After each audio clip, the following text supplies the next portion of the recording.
আমি তোমাকে ভালোবাসি, আমি চাই না তোমাকে হারাতে। না তোমার আর আমার ডিভোর্স হবে না তার কি কোনো গ্যারান্টি? আমি জানতাম তো এমন একটা উদাহরণ যে তুমি টানবে, আমি ঠিক। আমি তো ভার্সিটিতে। শোনো, আমি চোখের সামনে যেমন তেমন উদাহরণ দিতেছো। মা ফোন দিছে, বলতেছে সে নাকি ভার্সিটিতে আছে। দেখো, ঝগড়া করুন আমার সাথে রাস্তায়, চলো বাসায় যাই। চলো। আচ্ছা আমি তো ঠিক আছি তাই না? আচ্ছা আমি তোমাকে ঠিক মতো ভাবিকে বলুন না একটু ফোনটা রাখ, বের হবো, আমার দেরি হয়ে যাচ্ছে। মনে হয় কি ওর মায়ের সাথে কোনো জরুরি ব্যাপারে কথা বলছে। আপনি অপেক্ষা করুন না, এখনই শেষ হয়ে যাবে, আমি বলছি তো। অত্যাচার করতে থাকেন তাহলে হবে বলেন? আপনারা এই যুগের স্মার্ট মানুষ। আপনার সমস্যা আছে তো, কি মূলত মোবাইল ফোন কেনা হয়নি। আচ্ছা মা ঠিক আছে, ভাবি আপনার ফোনটা ধন্যবাদ। ঠিক আছে, বলে কিছু মনে করবেন না। না না ভাবি, কি মনে করবো বলুন না। কথা বলে একটু তাড়াতাড়ি শেষ করবেন, আমারও তো কাজ থাকতে পারে নাকি? সরি ভাবি, এরকম হবে না। কোনো সমস্যা নেই, আমাদের জন্য তাতে লেট হয়ে গেছে। কোথায় যেন বের হয়ে চল। কি হয়েছে বলো? সামান্য বিষয় নিয়ে মন খারাপ করে বোকা।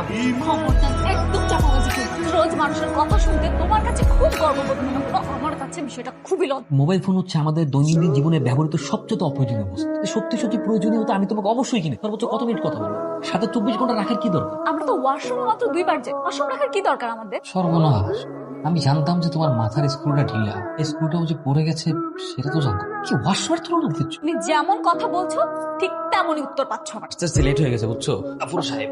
তাহলে নিয়ে আর পারলাম না। আজটা পর্যন্ত বললাম সেই প্রজেক্টে কোনো ভুল ছিল না, কোনো কারেকশন ছিল না। সেম প্রজেক্ট তার নাকি তোমাকে আবার পাগল হয়ে গেছে। কিন্তু খাবার গরম। রান্না করিনি, খাবার না। রান্না করো নাই মানে? বাজার নাই তার জন্য রান্না করো নাই? তো সেটা আমাকে তুমি বলবা না যে বাজার নাই? আমি তো অফিস থেকে আসার সময় নিয়ে আসতে পারতাম। এমনি রান্না করিনি, আমার ভালো লাগতেছিল না এই জন্য। কোন ধরনের কথা? আমি সারাদিন এখন অফিস করে এসে না খেয়ে থাকবো? হোটেলে গিয়ে খেয়ে আসলো।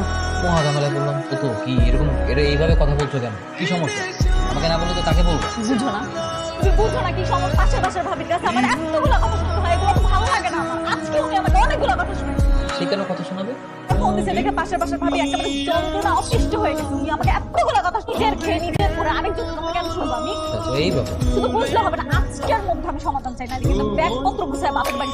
আচ্ছা ঠিক আছে, কোথাও যেতে হবে। পরশুর ভিতরে যদি ফ্রি হই আমি ছোটটা মোবাইল ফোন কিনে দেবো তোমাকে। সত্যি মোবাইল কিনবো? হ্যাঁ সত্যি। খাবারের ব্যবস্থা করো অন্তত। যাচ্ছি। এই কোম্পানির ফোন প্রোটন কোম্পানি আছে, দামও কত এটা? অবশেষে যা চাইছো তা পাইছো, এবার তো খুশি। এখন কথা বলবা কিভাবে? সিম কার্ড তো নাই। আমি আবার তো তোমার আমি সিম কিনে দিই। তুমি আনছো এনে দিই, তোমার সিম কিনে দিই। না সিম আছে আপাতত, এটি ফোন ছিল না, শুধু সিম ছিল। সিম ছিল দেখেই তো এখন কাজে লাগতেছে তাই না? আমাকে আইফোনটা কিনে দিলে কি এমন করতে দিতাম টাকা? আইফোন কিনে দিলে অনেক সমস্যা আছে, কারণ আইফোন একটা স্মার্টফোন, এই স্মার্টফোন ইউজ করা যাবে না। ভাবি ফোন দিয়ে তোমার মার সাথে কথা বলতে না হয়। ফোন কিনে দিচ্ছি, স্মার্টফোন কিনে যাওয়ার টিকটক চালাবা, ফেসবুক চালাবা, মেসেঞ্জার এইসব চলবে না। আবদার করছো, আবদার মিটাইছি। আর না, চলো। আমি কিন্তু খুশি হয়েছি, একটা ফোন তো পাইছি। আমার উচিত হয়নি এত রুড।